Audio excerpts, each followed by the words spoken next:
Hi, my name is Emily. My name is Guinevere. My name is Valika. Hi, I'm Chris.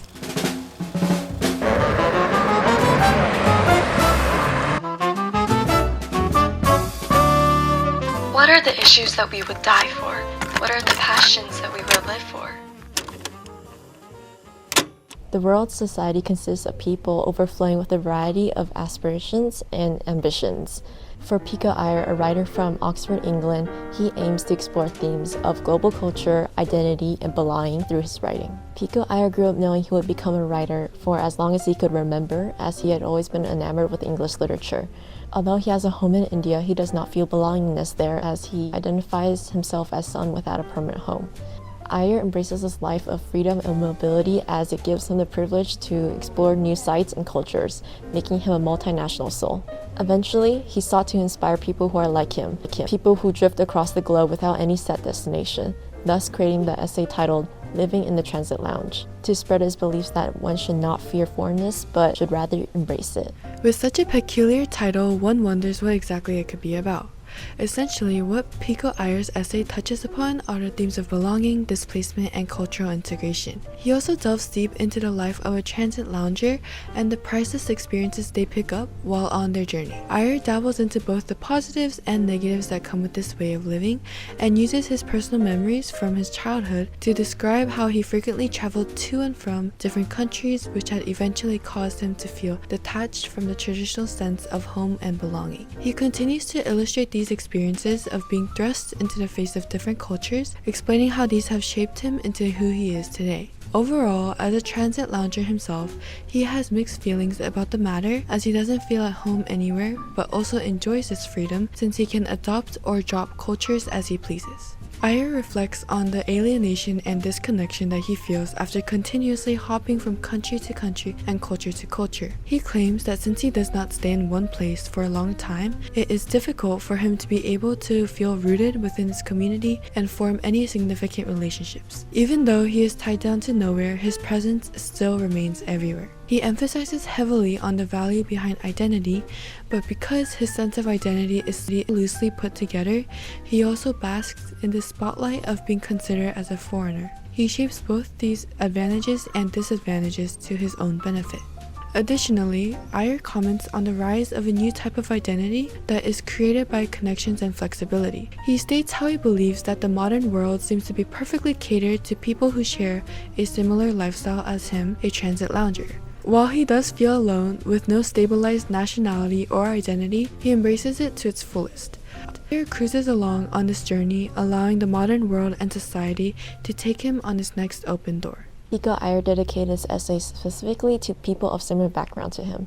For instance, in paragraph 18, he writes, "I understand how you feel." He wants to connect to the people who, like him, feel as if they are outcasts in the societies they live in. Iyer intends to provide a space for them to feel seen and recognized for their individuality. As readers can see, Pico Iyer demonstrates his lifestyle in a very optimistic, enthusiastic, and appreciative tone. However, he also expresses his uncertainty regarding his identity near the closing of the essay. In the 17th paragraph, Iyer questions, "But what is the price that we pay for all of this?" Here the essay shifts into a more discouraged and pessimistic tone. Iyer before has only written about the too good to be true aspects of becoming a transit lounger. He suddenly questions his own morals to introduce a tone we haven't heard from our author yet. This is done in order to teach the audience about the wonders and drawbacks of being homeless and being open to exploring other cultures. Iyer also intends to share the contradicting perspective of how being part of no society means one is accountable to no one and needs respect no laws outside one's own. He evokes empathy from readers to understand that he doesn't have a place to call home, but he is still enjoying his life being a transit lounger. It's quite incredible what Pico Iyer depicts as someone who grew up traveling every moment of his life and how he adopted the identity as a transit lounger. Within his essay, he covers many themes that impacts the way people live their life, from culture to identity and even language. Identity is a state of being formed by the way we compare our character in relation to our place among society. Thus, our demeanor all results from identity, because what one is and who they claim to be is a standard for the behavior of their character. His writing shows that when we don't have a culture, the result of it is a lack of belonging. When people are without culture, they take in and absorb or adopt multiple and diverse cultures that surround them. But for transit loungers, because they are constantly on the move and surrounded by different people, they never have a chance to stay long enough to fully adopt one specific culture and let that culture become something they can affiliate or associate themselves with. As for language, Pico Iyer presents it as something that displays who he is. Most people have a certain accent when they talk due to the environment they grew up in. However, Iyer reveals that he's not even quite sure what kind of voice he has, saying that, yet even here, I find I cannot place my accent or reproduce it as I can the tones of others, and I am so used to modifying my English inflections according to whom I'm talking to. Upon reading Living in the Transit Lounge, there were many things to take away in relation to these themes that so heavily influence the way that we live. For Pico Iyer, his identity as a transit lounger allowed him much freedom with how he interacted with the world, and even garnered a sense of specialty because of that. He feels that he's part of a special and new generation that is constantly on the move all across the world and never settling down. Nothing grounds him or holds down his identity. Because of this lifestyle, he's constantly adapting and absorbing everything around him. When it comes to the way language influences his life, it is not at all a barrier to him. Typically, language is something that tends to separate the world into its divisions and regions and cultures. However, due to this new internationalist lifestyle he lives, it has never been a problem to him. In fact, he simply adapts to the person he's speaking to. He's able to circle around the whole world and listen to the announcements given in 3 different languages. And he's so used to modifying his English inflections according to who he's talking to. And as for this culture, he takes pride in representing one that's never been seen before, stating that he's the first generation of this.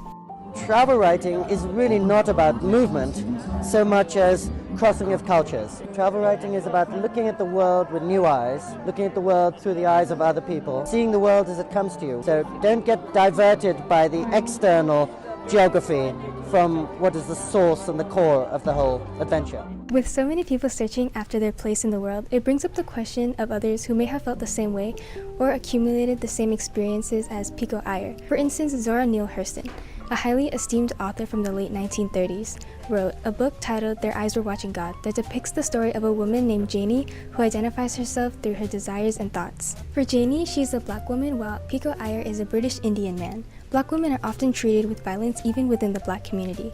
Indian men, on the other hand, have the most freedom and privilege, especially in marital relationships. Pico has the privilege of living a carefree life without worrying about settling down and being confined to societal expectations, partially because he's a man. And having been born 20 years later in a more modern era, it makes a difference in how both view their identity. His privilege is evident when he admits, "I have the privileges of an outsider. I am an object of interest and even fascination." He embraces his foreignness and uses it to his advantage. For example, the police let me off speeding tickets, girls want to hear stories of my life, and pedestrians will gladly put me to the Golden Arches.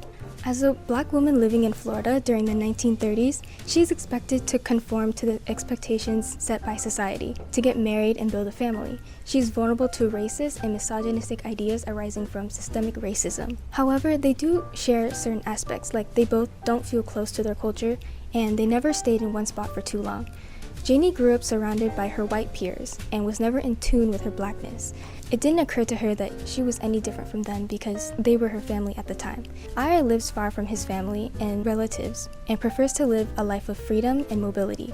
Having been born in England, ethnically Indian but raised in England and the US, he has never been in touch with his cultural identity. Janie was raised by her grandmother Nanny and was married 3 times. She grew up in the backyard of the Washburns property in West Florida before moving to marry and live with Logan Killicks on a farm. After a year of being married, she grew tired of the marriage with Logan and met Joe Starks and moved to Eatonville with him for 20 years. Iyer prefers to travel and he likes to be on the go and doesn't have the urge to settle down. This lifestyle is comfortable for him because he's never confined himself to one location. All in all, both texts seek after the sense of purpose and drive in their life. And for Pico Iyer, he is not rooted by one idea, but rather the accumulation of all that he has experienced throughout his travels. So, what are the issues that you would die for, and what are the passions that you would live for?